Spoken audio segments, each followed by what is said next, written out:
Hi, BK. It's Mr. Matt and Miss Alina, and we are here for week number 19 of BK Online. Last week, we learned about Hannah and Samuel. Samuel was the sleepyhead who was called by God to go preach his word to the Israelites. This week, we're going to be learning about something that we learned actually a couple of months ago, and that is the Ark of the Covenant.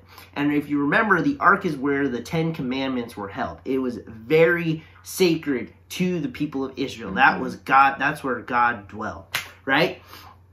So one day, the Israelites, they were fighting a battle against the Philistines. And the Israelites and the Philistines, they were like this. They were always battling.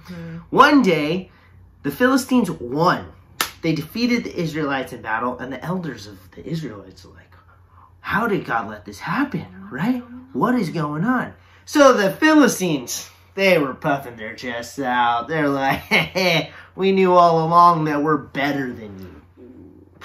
Wow. Okay, sure. So they captured the ark, and they took it with them, and they set it up in their little stinky temple where they praised their god, Dagon. Now, God was not happy about this because the Philistines were like, our God is better than your God, and we're going to prove it. And God was like, no, not today, son, because no one's better than me. What's up? So, God comes in and knocks their statue over of their God. They come into the temple the next day, and they're like, what is this? How did our statue fall over? And God's up in heaven like, I did that. So then they put it back up. Next day, statue fell over again. This time, no head, no hands on the statue. And God's like, I am the greatest, okay? No one is like me. No one. The Philistines, they weren't catching on. So they kept the ark still. Then everyone in the city got sick. So then they were catching on. They're like, okay, maybe we should get rid of the ark. Let's just give it to another city. Let's get it out of this city. Let's give it to another city. Then that city got sick. So then they passed it off to another city. That city got sick. Kind of sounds like something going on now.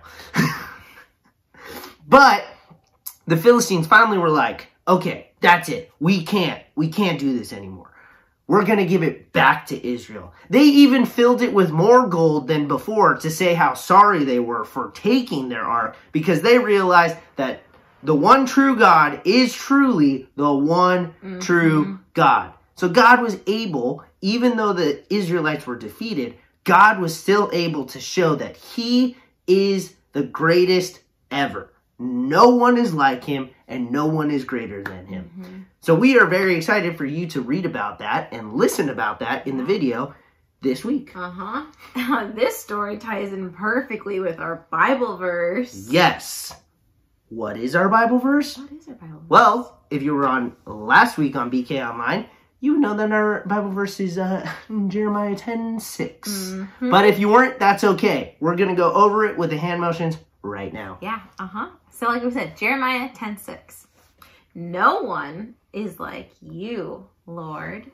You are great, and your name is mighty in power. Boom. Boom. And we have a special announcement for this week. We sure do. Moving forward, every time you memorize the new Bible verse, you will be sent what? McDonald's gift card. Oh, snap. McDonald's gift card. We're talking hamburgers. We're talking french fries. We're talking chicken nuggets. And if you're feeling a little sweet, we're talking ice cream cone, McFlurry, chocolate chip, milkshake. All the good things. All the good things. We'll mail it right to your door. Right to your door. You don't even have to move a muscle. Except to go to McDonald's. Yeah. Okay? So, on top of the 2 BK bucks, which you will get when we meet back in person, you are going to get a McDonald's gift card sent to you. And if you have already sent us your video for this Bible verse, don't worry. You also will be getting a McDonald's gift card. Yeah, Yummy. Yum. Let's talk about our family activity. What is it? This week, we're going to be playing Capture the Flag. What? Oh, I get it, because the Philistines captured the ark. Yes. Makes sense. Yes. Okay. You just need minimum 2 people to play this game. You can totally get more than 2 people, though. Way more fun with more people. Yeah. We encourage you to get more people. Use the whole family. If you only have 2, though, that's great. So you need 2 people. You need 2 items to be your flags. You could use a ball of socks. You could use a soccer ball. You could use a hat. You could use a teddy bear. Literally whatever you want. Each person's gonna hide their own item, and the other person, the opposite person's gonna go looking for that item, and whoever finds it first wins. Is the winner. So if we were playing, I would go hide an item. Miss Alina would go hide an item. I'm gonna go try and find Miss Alina's item. She's gonna go and try and find it. And you're looking at the same time. Same time. So it's like, it's a race to get It's it. crunch time. Crunch time. You're on the clock. Uh-huh. So that is our family activity. And other than that, we don't have any other special announcements other than that we miss you. And we love you Yes. so much. We miss your smiling faces. You know what? If you wanted to send us a picture, you know, of you smiling super big, like, Yeah. you know, we Maybe miss you've you. lost some new teeth. Yeah. Maybe you've gotten braces. Who knows? I don't Glasses. know. Yeah. A haircut. I wish I got a haircut. I Whatever it is, we want to see your smiling faces. Uh-huh. So send that to our email address. bridgekids4sq@gmail.com. BK, we are praying for you, families. We are praying for you. We hope that you are staying safe during this time. Yeah. And we will see you next week on BK Online. Bye. Bye.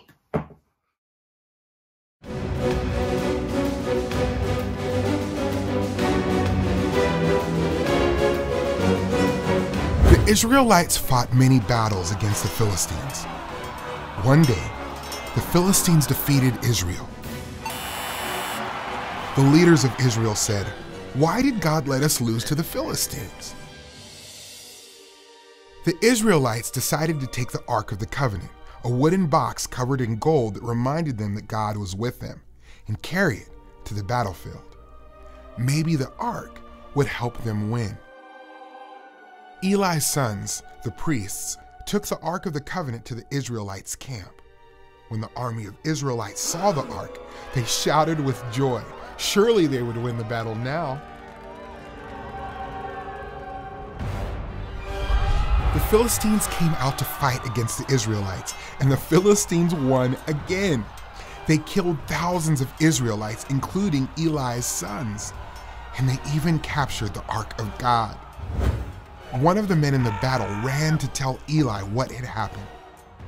When Eli heard the news, he fell backward in his chair, broke his neck, and died.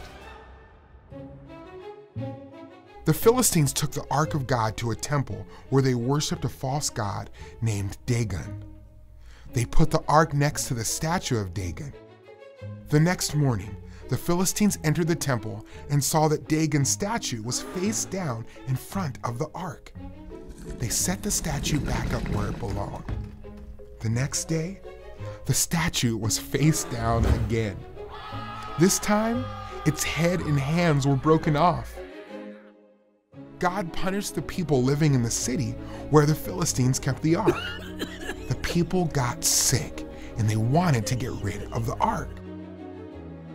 When they moved the Ark to another city, everyone in that city got sick. So they moved the Ark to a third city. Then everyone in that city got sick too. The Philistines were afraid. They didn't want God to punish them anymore. So they decided to return the Ark along with gifts of gold to show they were sorry for taking it. They hitched 2 cows to a cart and put the Ark on the cart.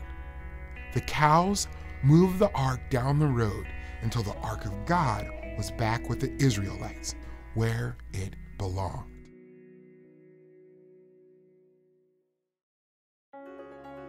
The Ark of God reminded the Israelites that God was with them. Years later, God gave his people something greater than a sign that he was with them.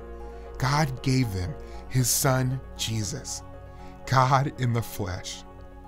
One of Jesus' names is Emmanuel, which means God with us.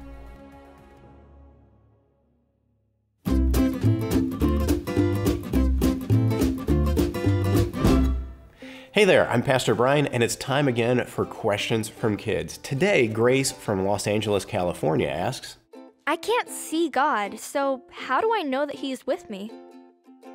Grace, that is a fantastic question. And we kind of saw this today in the Bible story when the Israelites thought that the ark was a symbol of God's presence, and that meant that he was with them. And they trusted in the ark rather than trusting in God, and that got them into trouble. One of the best ways that we can know that God is with us is because he's promised us that. God has promised to always be with us no matter where we are, where we go, and what we do. And that's a great encouragement to us. And the thing about that is this, that God has made that promise and he is true. He always keeps his promises. So even though it may not feel like God is with you, even though we can't see him, we can know without a shadow of a doubt that he is with us because he has promised, and we can trust God. But there's another way, and this is a big fancy theological word called omnipresence, that God is everywhere. He is not confined to one place. He's not limited to be in one place like you and me are. God is everywhere. And so that is a great comfort to us that there's nowhere we can go to be away from him. Man, for me, that really helps because when at times I'm feeling a little bit lonely, I know that I'm truly not alone because God is with me. And what is better than that? So how does God's promise to be with you comfort you?